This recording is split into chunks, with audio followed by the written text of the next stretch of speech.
Good day, Mr. Maldito. For this video, I am going to show you a video that needs an ethical intervention.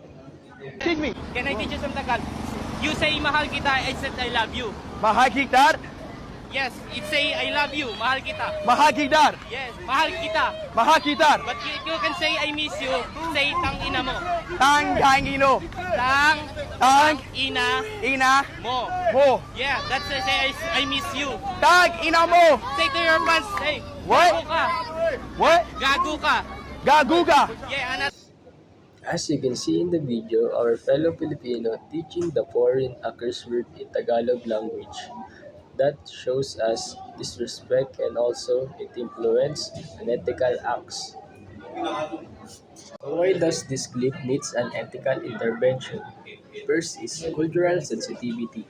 Using curse words without knowing the social and cultural context can reinforce negative stereotypes or lead to unintentional offense toward the local population.